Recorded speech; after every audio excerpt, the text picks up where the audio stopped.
Today on Public Eye News, the Green and Gold Gala and a motorcycle crash on the Mackinac Bridge. Later in the show, Alexis Ham will have your weather and Max Stevens will have your sports. Hi, I'm Caleb Rydell. And I'm Max Stevens, and this is Public Eye News.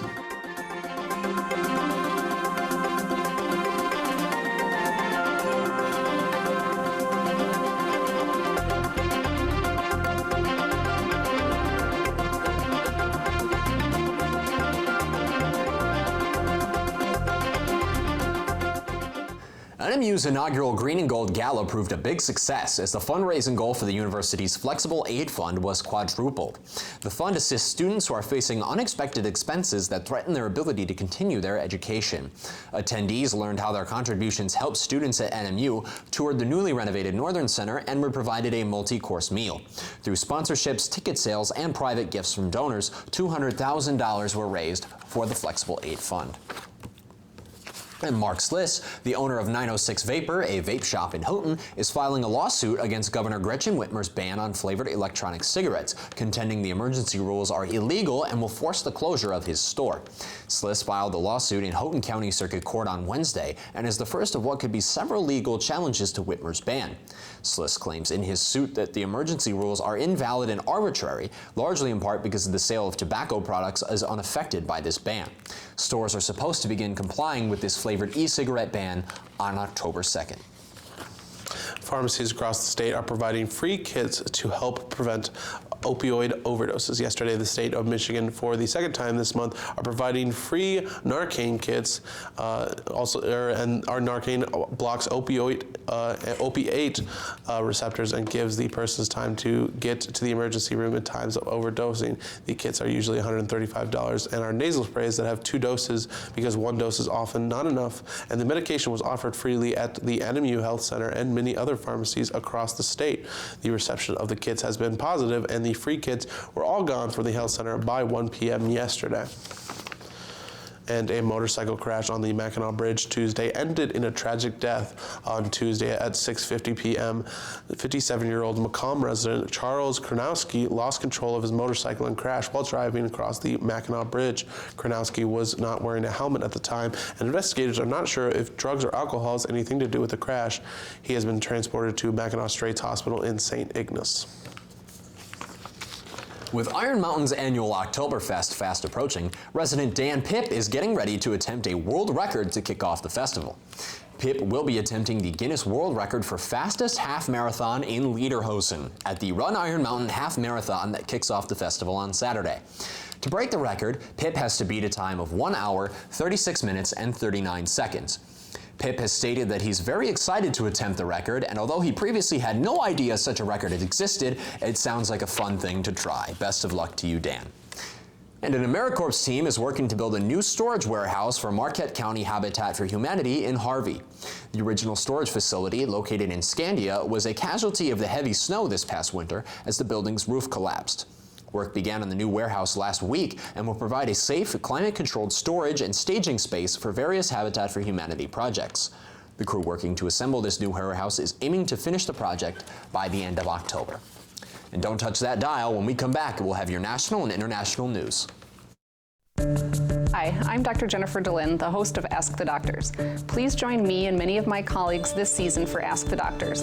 All year long, we will explore important medical topics, talk about new treatments, and most importantly, answer your questions with doctors live in our studio. So join us this Thursday for Ask the Doctors right here on Public TV 13. Call in and ask the doctors your questions live tonight at 8.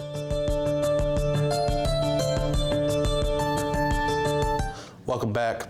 The Anti-Defamation League, or the ADL, has added new symbols to the Hate on Display online database. The ADL has a current online database that is used to store symbols that are used in hate speech, known as Hate on Display database, which they are constantly updating to keep up with changes while white supremacy and other hate group symbols emerge. Just recently, the OK hand signal and anthropomorphic moon wearing sunglasses, images of a bowl cut, and 36 more symbols were added to the database. These hate symbols are often connected to people in hate organizations and have recently been linked to meme formats such as Pepe the Frog during the 2016 election campaign. There are currently over 200 symbols considered hate speech in the ADL's Hate on Display online database. White House Democrats push forward with an impeachment inquiry. President Trump's acting director of national intelligence is answering questions from lawmakers about whistleblowing complaint that has been declassified and was released to the public this morning. Natalie Brand has the latest from Capitol Hill. The acting director of national intelligence, Joseph McGuire, told House lawmakers he initially withheld the whistleblower complaint from Congress because many allegations in it were based on conversations President Trump had with a foreign leader. Such calls are typically subject to executive privilege, a privilege that I do not have the authority to waive. The report, written by a still unknown government employee, was released to the public today. The author alleges President Trump used the power of his office to solicit interference from a foreign country in the 2020 U.S. election, in part based on a phone call with Ukraine's leader, where he urged him to investigate Joe Biden and his son. Our president sacrificed our national security and our Constitution for his personal political benefit. This appears to be the first intelligence community whistleblower complaint that has ever been withheld from Congress. Is that right, sir? Congressman Carson, I believe that it might be. And once again, I said in my statement, it is, in fact, as far as I'm concerned, unprecedented. House Democrats launched an official impeachment inquiry this week following the revelations about Ukraine, a process that could take weeks or months. Republicans are accusing Democrats of grandstanding and creating a fake story. The complaint relied on hearsay evidence provided by the whistleblower. The Inspector General found the whistleblower displayed arguable political bias against Trump. President Trump calls any talks of impeachment a witch hunt. Natalie Brand, CBS News, Capitol Hill.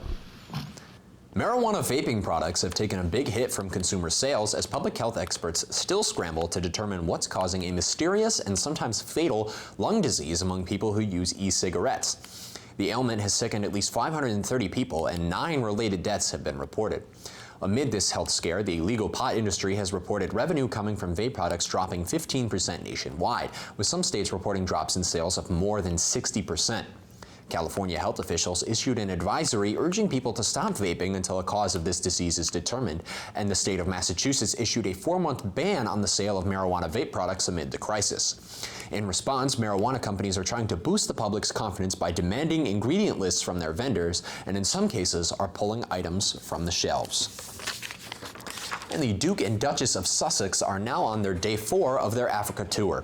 Yesterday, they met with Archbishop Desmond Tutu along with baby Archie. This morning, the pair have gone their separate ways. Harry is in Botswana seeing firsthand conservation and local wildlife preservation projects, while Meghan remains in Cape Town hosting local women's groups. Deborah Pata is in Cape Town, South Africa. Prince Harry is in Botswana to see firsthand how they are tackling wildlife conservation and alluded to the fact that he wasn't the only person using some star power to highlight global environmental issues. This last week, led by Greta, the world's children are striking. I think there's an emergency that it's a race against time, and one in which we are losing.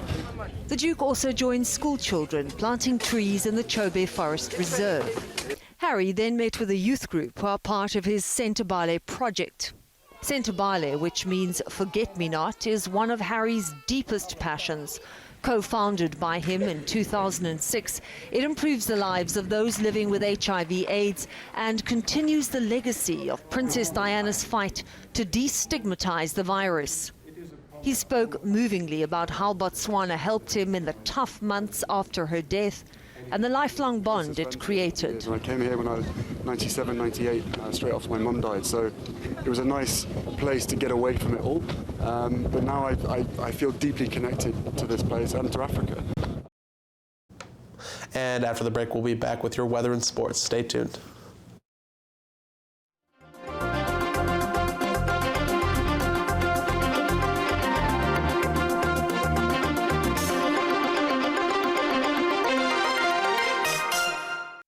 When I was 29 years old, my dad told me he was not my biological father. All right, Dad. On the side of your mouth. On the side of your mouth. Don't take a picture of me spitting. I'm ready. I'm like gonna throw up.